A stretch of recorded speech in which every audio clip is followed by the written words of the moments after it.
Our third speaker today is Stacy Bohlen. Ms. Bohlen is the Chief Executive Officer of the National Indian Health Board, NIHB. With the support of a strong, tribally elected board of directors, Ms. Bohlen's service to NIHB has contributed to the organization's successful work to establish and elevate the tribal presence for improving health care in the nation's capital, and promoted and strengthened the organization's service to all federally recognized tribes. NIHB, a nonprofit, provides a number of services to tribes, including advocacy, health research, and policy analysis. And continually represents the tribal perspective while monitoring federal legislation and opportunities for them to work with national organizations on Indian healthcare issues. Ms. Bohlen? Thank you so much. Ani Gijnakovs Mikanekwe. Good afternoon. My native name is Turtle Woman. That name requires of me the responsibility to speak the truth for all the people. My Anglo name is Stacy Bohlen. I am the CEO of the National Indian Health Board, and I am a citizen of the Sault Ste. Marie tribe of Chippewa Indians from Michigan. Thank you so much for inviting us to be here today. It's good to be part of this really important conversation, and more importantly than that, part of change that is necessary in the United States. I'm going to take a little bit of a different approach from my colleagues who have presented before me. There is a project that began about 10 or 12 years ago called Reclaiming Native Truth. And what we learned during that project, it was an expansive undertaking to look at the knowledge, attitudes, and beliefs of Americans about American Indians and Alaska Natives. And at that time, and because of that project, we learned that 80% of Americans know absolutely nothing about us. It's really quite something to be of the first people of this land and to be unknown to 80% of those who occupy it now. So the position that I'm going to take, without making an assumption that this esteemed group of people and our listeners and those who are experiencing this are among them, I think we'll probably talk to a very enlightened crowd. I'm taking the perspective of a historical walkthrough on who we are and how we came to be where we are and being the perpetual winners of the race to the bottom when it comes by almost any measure: healthcare, health status, economics, etc. So when the Europeans first arrived on the shores of what we now call the United States and the American continent, they encountered a land that, much like their own, was home to a multitude of civilizations and cultures and more than 20 million people. However, the Europeans who arrived on our shores did not share an interest in traditional diplomacy. They came for conquest. Shortly after Christopher Columbus's return to Spain, after his voyage to the Americas in 1492, the European powers sought legal justification for what they were going to do to us, for the future of colonization.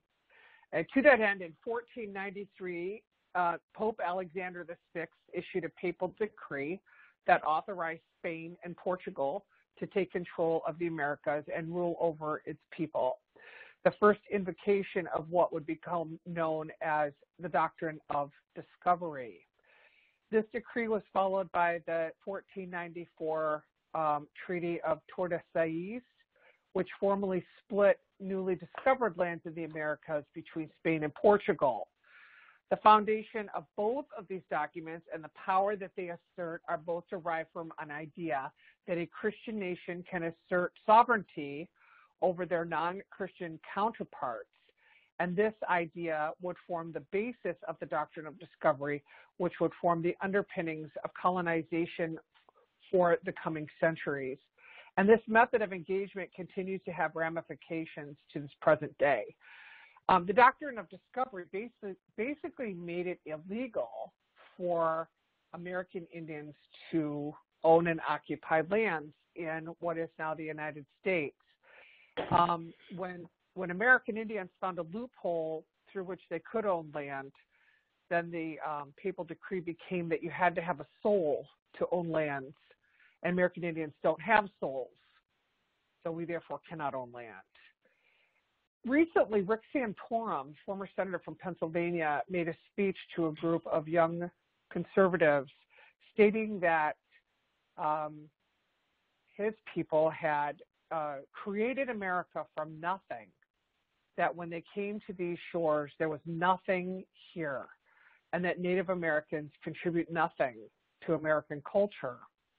I'm going to talk shortly about the idea of invisibility and cancel culture for Native Americans that's been the dominant culture toward our people since 1492. And I'm going to ask you to join me in calling for the removal of Rick Santorum as a commentator at CNN because of these unbelievable statements that he has made about our people. If any other ethnicity or racial group of people in the United States had had something similar asserted about them, he would already be gone. But we are not getting any traction. So I'm going to ask for your help with that. But the Doctrine of Discovery instrument undergirded the colonization of the United States. And some argue that it's an antiquated document that's lost to the annals of history, but our people bear witness to the ruthlessness with which it was used, even in the way that COVID-19 responses played out in Indian country. As centuries passed, European powers continued their unrelenting march across the Americas, and Native people, all of us, were displaced, often by force or by the introduction of European diseases to which we had no resistance, such as smallpox.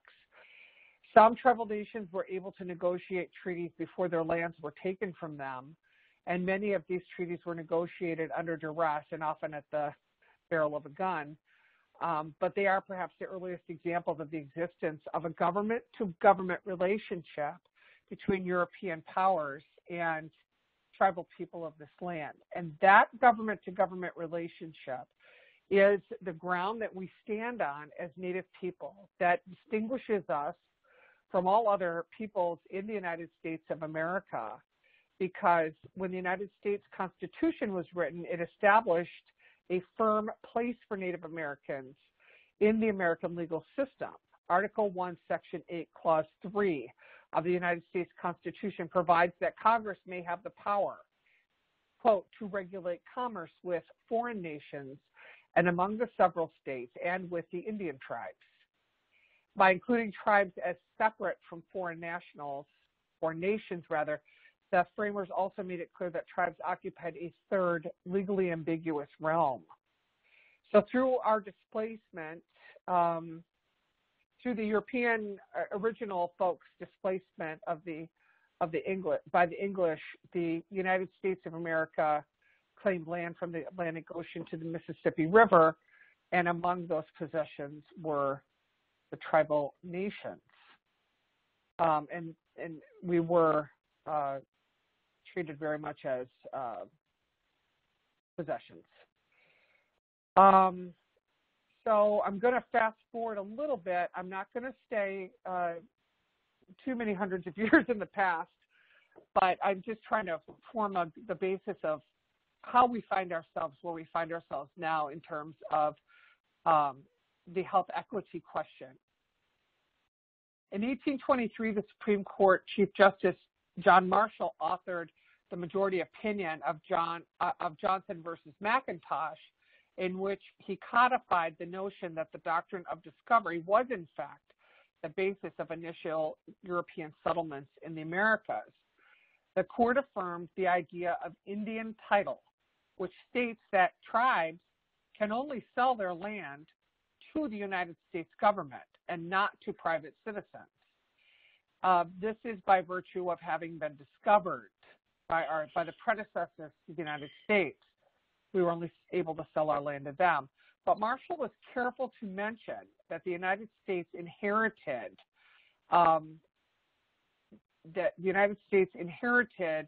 this construct, and that the Doctrine of Discovery is never implicated as current United States policy. It's just framed in a way that it's used to claim sovereignty over the lands that passed to the United States of America. So I'm going to forward. I got a couple more 100 years of history here that I'm going to forward through. So just give me a second. So I think people on this call may be familiar with the fact that most of the time our relationship with the United States government was managed in the Department of War and later through the U.S. Department of Interior, where American Indian policy is largely addressed, including the Indian health system. It's a very unique position to be in. You may also be familiar with a Supreme Court case that led to the removal of the Cherokee Nation from the East Coast of the United States. The early approach to Indian affairs was that it was remarkably antagonistic. And as I said, the placement of the predecessor of the Bureau of Indian Affairs was the War Department that really embodies this fact. And most people are familiar with the Indian Removal Act, which was signed into law by Andrew Jackson in 1830. The act also provided for, hold on one second here. The act also provided that backdrop for an example of perhaps the most egregious flaw in American treaty making, the lack of care to ensure that there were negotiations and ways to negotiate with those who were authorized to do that negotiating. In the Treaty of New Echota, the Cherokee Nation allegedly ceded their claims in the Southeast voluntarily and chose to relocate to Oklahoma. However, the treaty was not signed by a party who was able to make that concession. And while the Supreme Court protected the Cherokee Nation, Andrew Jackson called out the cavalry and said that if the Supreme Court wants to uphold its decision that those Indians can stay on the land, they can send their army to stop me. And that was how the Cherokees were marched across country on foot in what became the Trail of Tears. So there's a lot we can talk about with this, but this is the foundation of the United States of America in terms of our relationship as Native people. Colonization is like Foucault's pendulum, created in 1851 by the great French physicist Léon Foucault. Once set in motion, it operates into perpetuity on the Earth's geomagnetic force with only slight encouragement needed to keep it going. We see colonization the same way. Its constructs were so elegant that once set in motion, they marched through history, perpetuating exploitation, injustice, and marginalization of indigenous people and peoples of color with a seemingly invisible hand moving it forward. It is this very construct that makes it so effective. Despite the poor social determinants of health most frequently found in indigenous and other communities of color, the circumstances that proceed from hundreds of years of colonization can be blamed for these poor health outcomes, for adverse childhood experiences, for poverty, for the rates of homelessness that were described by Bobby, for the incredible year we had last year of racial reckoning at the beginning of it. And it has to change because COVID-19 was simply an expected outcome of this historical plan that continues. So we don't see this as a time of incremental change. We see this as the dual convergence of two crises, one that was spurred by the death of George Floyd and one by COVID-19. That convergence and the immigration crisis in this country, families being torn apart at the border for bargaining purposes. That is very similar to the boarding school era in the United States of America, in which American Indians and Alaska Native children were forcibly removed from their homes, put in boarding schools far, far away from home, to both be a negotiating tool that would bring their parents and the leaders of their tribes to be more malleable in negotiating treaties and to literally kill the Indian and save the man. And that era ended in 1970. So what we have witnessed at our borders in the separation of children from their families for a political outcome, a desired political outcome, America has seen before in Indian country. So we found ourselves in this place of vulnerability with COVID-19, the gross underfunding of the Indian health system that has never exceeded 50% of need, and the inherent vulnerabilities, the exact vulnerabilities that the CDC, the World Health Organization pointed out, would be the people most likely to get this disease: people with diabetes, obesity, heart disease, overcrowding in housing, and wouldn't you know it, lack of running water, so you can't really wash your hands. We have many Alaska Native communities that have no sanitation systems. They have no running water. And because of the uranium mining that went on in Navajo Nation, we have vast swaths of that huge nation that do not have running water. So these circumstances created the perfect storm for American Indian and Alaska Native peoples, so that we would be so horribly affected by COVID-19 and have the greatest hospitalization rates and the highest death rates in the United States. Earlier, there was a comment made about, what can we do to, if we had a single payer system, this would help the homeless. If we had a single payer system, this would help so many people. I don't disagree with that. But the National Indian Health Board started a program. It's an international indigenous health collaborative. And participating in it are the indigenous people of Mexico, Canada, Australia, and New Zealand at this juncture. And we did some initial study about our commonalities of health disparities and so forth. And what we found is that regardless of the economic realities in which we find ourselves or the political constructs under which we live, our health disparities are the same. The Maori people, they are 12% of the population of New Zealand. We are 3% in the United States. Maori is an official language of New Zealand. New Zealand has a single-payer health system, and yet their health disparities are exactly like ours. So we believe that even if we had a single-payer system, that would not necessarily have the desired impact on our people. We believe that through policies of the past, like the boarding school policies, outlawing our religions, basically crushing culture and so forth, that we have been separated from that which really is required to be fully healthy. Respect for indigenous ways of knowing, knowledge and use of traditional healing, and the presence of cultural, religious, and spiritual practices that should very much be part of our social determinants of health. So I do have hope for the future. I know that by giving you this historical perspective, it probably seems like incredibly bleak and we have no hope. That is absolutely not true. It's hard to find a more resilient people than American Indians and Alaska Natives. We are just determined to go on.